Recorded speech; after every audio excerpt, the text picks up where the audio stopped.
Bonjour et bienvenue dans la météo du Bitcoin, j'espère que vous allez bien aujourd'hui. Ouh, hein, on va se mettre un petit peu en délit, on va essayer de voir ce qu'on a. Donc, le mec est tellement imbu de lui-même qu'il a une tasse CryptoFanta. Non, en réalité, c'est une tasse pour pas oublier de prendre profit, hein, les sous-sous dans la poche. C'est pour pas tomber amoureux des coins.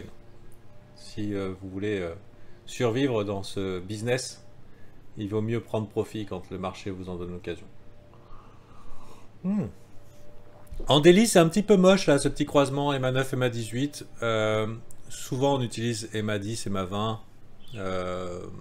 Moving Average exponentiel.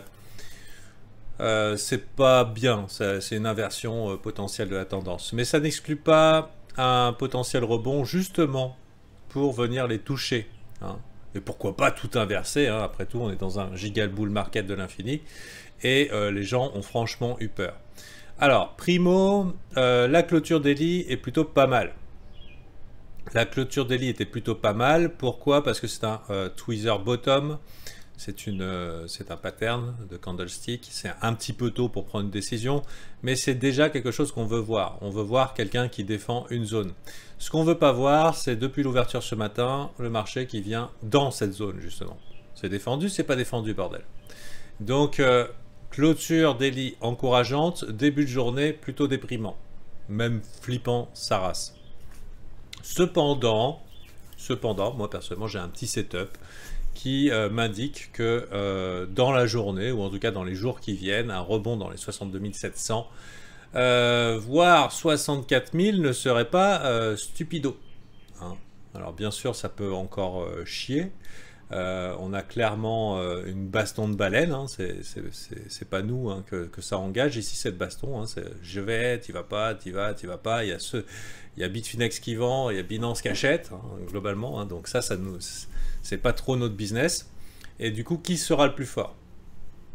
Pour l'instant, m'est avis que les vendeurs, ça doit prendre un peu trop de temps pour eux, et de la manière dont... de ma vision du marché, c'est qu'on appelle un petit rebond. On espère juste que ce ne sera pas un dead cat bounce, donc un rebond de chat mort, hein, ici. Cela dit, on a eu un bon nettoyage du sentiment. C'est pas une super purge, on peut faire mieux, on peut purger davantage. On a clairement une zone qu'on pourrait aller chercher ici, hein, 58 000, 57 000. Ça serait une bonne zone pour rentrer, mais est-ce qu'il y aurait du jus pour aller plus loin? Pas garanti, parce qu'on a vraiment des acheteurs motivés ici. Acheteurs motivés mais qui restent passifs. Pour l'instant, il faudrait qu'ils aillent dans l'autre direction. C'est bien beau d'acheter jusqu'à épuiser les vendeurs. Mèche, mèche, mèche, mèche, mèche, mèche, mèche, mèche, mèche, mèche, mèche, mèche, mèche, mèche. Ici, déviation. Hop, ravalé. Donc là, pareil, mèche, mèche, mèche, mais on voit que les bears gagnent du terrain. Donc les vendeurs gagnent du terrain. Donc maintenant, ce qu'on veut voir, c'est un push. Et en espérant que ça ne soit pas un rebond de chat mort. Mais il y a de fortes chances. Il y a de fortes chances. Maintenant, si on se place sur le weekly, on est en train de tester ces supports là. Support weekly. Et il faudrait que ça passe. Hein. Bonne nouvelle, on a le petit tag là de l'EMA qui fait office de support sur un trend haussier fort. Mais pareil, hein, on n'a pas du tout envie que la weekly clôture dans ces mèches-là. Parce que ça veut dire tout simplement qu'on a coincé 4 semaines d'acheteurs de top. Et du coup qu'on est potentiellement en mode retour dans le range ou retest des supports précédents. Donc encore de l'expectative aujourd'hui. Donc une météo qui se contente de faire un petit peu d'observation. Avec quand même un possible espoir de rebond. À voir un petit peu comment les gens réagissent au rebond. Est-ce que c'est un rebond violent? Est-ce qu'on reste davantage dans un range, hein, parce que en une heure on est dans un range. Est-ce qu'on va juste chercher les lows et à la fin de la journée on est ici, ou est-ce qu'on va juste chercher les highs et à la fin de la journée on est en train de dégueuler dans les 57 000? Hein. Quand le range est assez long comme ça, on construit la liquidité de part et d'autre, hein, les gens mettent leur stop.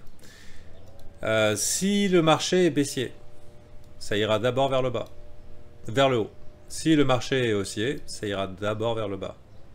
Pourquoi? Parce que s'assurer d'éliminer de la partie ceux qui pourraient avoir raison. En tout cas, c'est potentiellement mon idée. Hein. C'est pas garanti que ça se passe comme ça. Bon, je vous souhaite une bonne journée, un bon courage. Un grand range après une chute, ça fait désespérer. Donc il y a de l'espoir. Hein. Quand on désespère, il y a de l'espoir. Je vous rappelle que là où il faut s'inquiéter, c'est quand on est en train de se taper dans la main. Là, c'est la déprime. Donc la déprime, c'est bien. Le tapage dans la main, c'est pas bien. Allez, en vous souhaitant de bons jours et rendez-vous demain. Ah oui, et bien sûr, offre VIP 50% jusqu'au 30 novembre. Venez sur le Discord, ça fait 19 € par mois, c'est vachement plus changeant de vie. Enfin, ça change davantage la vie que Netflix. Ça peut vous faire une alternative et éventuellement vous permettre de survivre dans un métier. Enfin, dans un métier, ouais. Il faut dire que c'est un métier qui vous intéresse. Alors, c'est intéressant que je dise ça, le métier. Tout le monde n'a pas vocation d'être trader. En fait, quasiment personne. Donc, si ce n'est pas votre cas, vous pouvez venir dans le Discord et regarder ma formation gratuite. Comme 98% des gens. 98% des gens, venez dans le Discord, message épinglé dans discussion crypto. Et formation gratuite. C'est très bien, c'est très bien. Il y a deux choses à voir. Il y a la formation gratuite pour les altcoins et il y a le dollar cost average pour faire mieux que le livret A. D'accord? Et puis c'est tout, c'est gratuit. Et barrez-vous, si le marché vous donne des sous, barrez-vous avec l'argent et ne revenez jamais. Moi, je m'occupe de gens qui ne peuvent pas s'empêcher d'appuyer sur ce putain de bouton acheter et vendre. Donc des gens qui s'improvisent traders. Hein, en sachant qu'ils s'improvisent traders contre des adversaires qui sont expérimentés, voire très expérimentés, voire super expérimentés. Donc globalement des pros. Hein. Contrairement en sport, par exemple, quand je vais faire du karaté, je disais ça au VIP hier, je suis karaté, je commence avec ma petite ceinture blanche, ou pire s'il y en avait une, un bout de ficelle, et j'ai envie de me mettre au karaté. Et ben quand on commence au karaté, on te met en face un petit gamin ceinture blanche, lui aussi, et ça te donne une chance. Hein. Sauf que là, non. Tu arrives directement et tu affrontes un ceinture noire 8e dan, et même qui fait du kickboxing, du MMA, et qu'il a le droit de taper dans les couilles. Voilà. Donc, si vous n'arrivez pas à vous empêcher de trade, vous affrontez des gens qui sont beaucoup trop forts pour vous.